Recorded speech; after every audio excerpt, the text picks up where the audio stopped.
நாளைய தினம் 11/4/2025 வெள்ளிக்கிழமையோடு சேர்ந்து இந்த வருட பங்குனி உத்தரம் வருது. இந்த நாள் முருக வழிபாடு செய்வது அதிவிசேஷமான பலன்களை நமக்கு கொடுக்கும். இந்த உத்திர நட்சத்திரத்தை அன்னைக்கு மீன ராசியில் சூரியன், சுக்கிரன், புதன், ராகு, சனி இந்த நட்சத்திரங்கள் ஒன்று கூடும் ஒரு யோகமும் சேர்ந்து வருது. இந்த உத்திர நாளில் முருகப்பெருமான வழிபாடு செய்தால் வாழ்க்கையில் ரொம்ப அடிமட்டத்தில் இருக்கிறவங்க கூட சீக்கிரமாக உயர்ந்த நிலைமைக்கு போவாங்க. காரணம், உத்திரம் அப்படிங்கிறது நம்ம மேலே உயர்த்தி விடக்கூடிய ஒரு நட்சத்திரம். வீட்டில் இருக்கும் பரணைக்கும் உத்திரம் அப்படின்னு ஒரு வார்த்தை இருக்குது. இந்த உத்திர நட்சத்திரத்தை விடாமல் நம்ம பிடிச்சிக்கணும். முருகர் வழிபாட்டை நம்பிக்கையோடு நீங்கள் செய்யுங்க. நிச்சயமாக வாழ்க்கையில் நீங்கள் முன்னேறுவீங்க. வாழ்க்கையில் முன்னேற வேணும் அப்படின்னா நம்ம முதல்ல நமக்கு இருக்கக்கூடிய கடன் சுமையிலிருந்து நம்ம வெளிவரணும். கடன் பிரச்சனையிலிருந்து வெளிவந்துட்டால் போதும், தேவையற்ற அவமானங்கள் இருக்காது, தேவையற்ற பிரச்சனைகள், மனக்குழப்பம் இப்படி எதுவுமே இருக்காது. எல்லாமே நீங்கி வாழ்க்கையில் சந்தோஷம் பிறக்கும், மன அமைதி கிடைக்கும். இந்த கடன் தொல்லையிலிருந்து நம்ம விடுபடுறதுக்கு செவ்வாய் பகவான் நமக்கு கருணை காட்டணும். செவ்வாய் பகவானை சரி செஞ்சிட்டோம்னா கடன் சுமையிலிருந்து சுலபமாக நம்ம விடுபடலாம். கடன் மட்டும் இல்லை, செவ்வாய் பகவான் நமக்கு சரியாக இருந்தால் போதுங்க, கட்டாயம் நம்முடைய இல்லற வாழ்க்கை ரொம்பவே நல்லா இருக்கும். திருமணம் நடக்கும், நில சம்மந்தப்பட்ட பிரச்சனை தீரும், வீடு சம்மந்தப்பட்ட பிரச்சனை தீரும், சொந்தமாக வீடு நிலம் வாங்குவதற்கு உண்டான வாய்ப்புகள் கிடைக்கும். இப்படி அனைத்து நன்மைகளும் கிடைக்கக்கூடிய செவ்வாய் பகவானை எப்படி சரி கட்டுறது அப்படின்னு இந்த பதிவில் நம்ம பார்க்கலாம். ஆன்மீக உறவுகள் அனைவருக்கும் என் அன்பான வணக்கங்கள். நாளைய தினம் பங்குனி உத்திர நாளில் செவ்வாய் ஓரையில் முருகனுக்கு 6 நெய்விளக்கேற்றி வச்சுட்டு ஒரு சின்ன கிண்ணத்தில் தோரம்பருப்பு போட்டு முருகப்பெருமானோட படத்திற்கு முன்னாடி வச்சுடுங்க. மனம் உருகி உங்களுக்கு இருக்கக்கூடிய கடன் சுமை தீரணும் அப்படின்னு பிரார்த்தனை வைங்க. நிச்சயமாக உங்கள் கடன் சுமை தீரும். பணத்தோடு சம்மந்தப்பட்ட மற்ற பிரச்சனைகளும் சரியாகும். வாழ்க்கையில் நீங்கள் சீக்கிரம் உயர்ந்த இடத்திற்கு போவீங்க. வெள்ளிக்கிழமை செவ்வாய் உரை பார்த்திங்கன்னா மதியம் 11லேருந்து 12 மணி வரைக்கும் இருக்குது. இந்த நேரத்தை பயன்படுத்திக்கோங்க. வீட்டு பக்கத்தில் இருக்கக்கூடிய முருகன் கோவிலுக்கு போயிட்டு ஒரு தீபம் ஏற்றுங்க. வீட்டில் இருந்தபடியும் இந்த விளக்கை நீங்கள் ஏற்றணும். முருகப்பெருமான்கிட்ட மனமுருகி வேண்டிக்கோங்க. நம்பிக்கை இல்லாமல் செய்வதனால எந்த பலனும் கிடைக்காது. நம்பிக்கையோடு நீங்கள் இந்த பிரச்சனை முழுசாக ஒப்படைங்க. உங்களுடைய பிரச்சனை ஒரே நாளில் கடன் சுமை தீரும். நீங்களே ஆச்சரியப்படுற அளவுக்கு உங்கள் வாழ்க்கை மாறும். முருகப்பெருமானை வணங்கினா முடிவில்லா பிரச்சனைகளுக்கு சீக்கிரமாக முடிவு கிடைக்கும். நாளைய தினம் வெள்ளிக்கிழமையோடு முருகப்பெருமானுக்கு உகந்த பங்குனி உத்திரம் வருவது ரொம்பவே சிறப்பான ஒரு விஷயம். முருகனை வழிபாடு செய்தோம் அப்படின்னாக்கா மகாலட்சுமி தாயாரோட அருளும் சுக்கிர பகவானின் அருளும் நமக்கு நிச்சயமாக கிடைக்கும். நம்முடைய வருமானம் பெருகும். முருகப்பெருமானுக்கு உகந்த தினை மாவு விளக்கு போடலாம். மாவிளக்கு போடுவது போல் தினை மாவில் கொஞ்சம் தேன், நாட்டு சக்கரை இல்லை வெல்லம் சேர்த்து பிசைஞ்சு மாவிளக்கு பிடிக்கிற மாதிரி பிடிச்சு அதில் கொஞ்சோண்டு நெய் ஊற்றி பஞ்சத்திரி போட்டு தீபம் ஏற்றி முருகப்பெருமான் படத்திற்கு முன்னாடி வைங்க. நீங்கள் ஏற்றி வச்சுருக்கோம் தினை மாவு இருக்கு இல்லையா, அந்த தினை மாவு ஜோதி ரூபத்தில் முருகப்பெருமான் உங்களுக்கு காட்சி தருவார். இது பக்தர்களோட நம்பிக்கை, உண்மையான விஷயம். 2 தினை மாவு விளக்குகள் செய்து இந்த தீபத்தை ஏற்றி வைக்கணும். இந்த விளக்கை ஏற்றி ஜோதி ரூபத்தில் நீங்கள் முருகப்பெருமானை பார்க்கலாம். நம்பிக்கையோட இந்த வழிபாட்டை செய்யுங்க. நிச்சயமாக முருகப்பெருமானோட தரிசனம் கிடைக்கும்.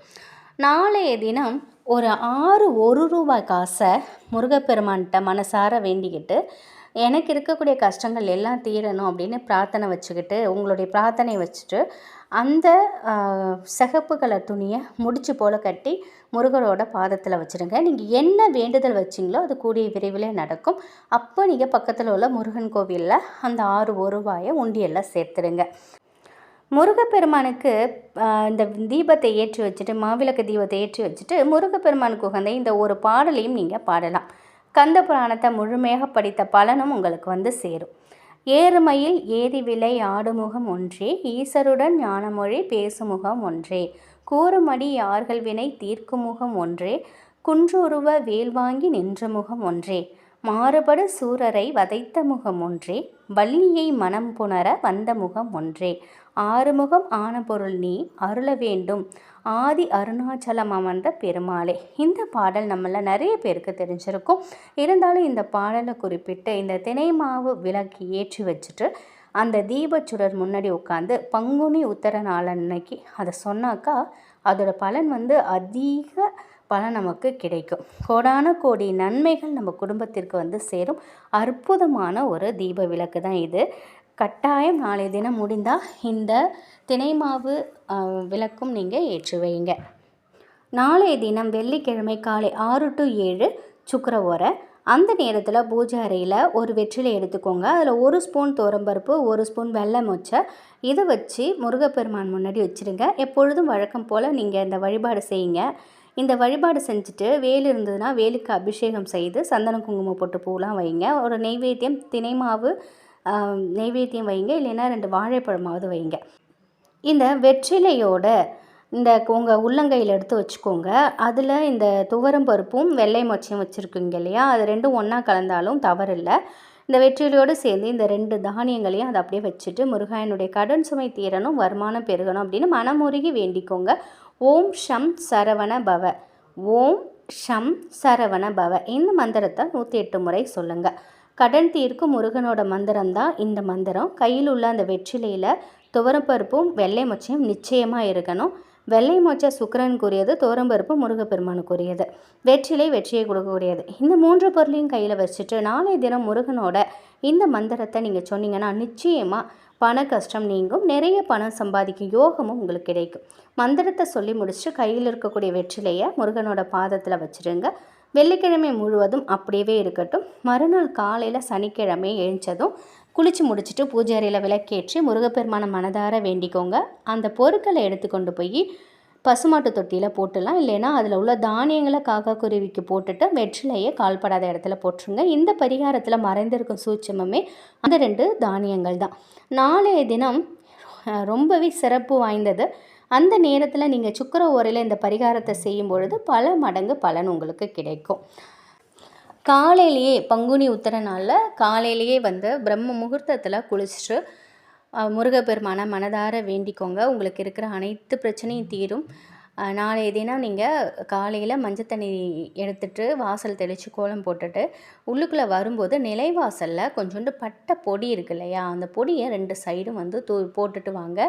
கொஞ்சோண்டு பட்டை பொடியை உள்ளங்கையில் வைத்து ஒரு பணத்துலையாவது, அப்படி இல்லைன்னா உங்கள் உள்ளங்கையில் வைத்து கொஞ்சோண்டு காலையில் பிரம்ம முகூர்த்த வேலையில் நீங்கள் வெளில நின்றுட்டு உங்கள் வீட்டை பார்த்தவாறு ஊதி விடுங்க.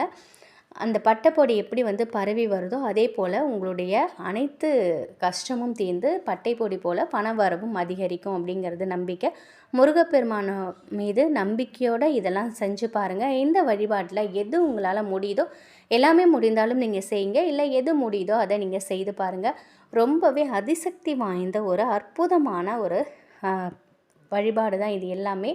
முருகப்பெருமான முழு மனதோடு நினைத்து செஞ்சு பாருங்கள். உங்கள் கடின உழைப்போடு இது போன்ற வழிபாடுகள் பரிகாரங்கள் செய்யும் பொழுது நிச்சயமாக உங்கள் வாழ்க்கையில் பிரம்மாண்ட வெற்றி கிடைக்கும். நாளைய தினம் இந்த குறிப்பிட்ட நேரத்தை தவற விடாதீங்க. அனைத்தும் நல்லதாகவே நடக்கும். நன்றி.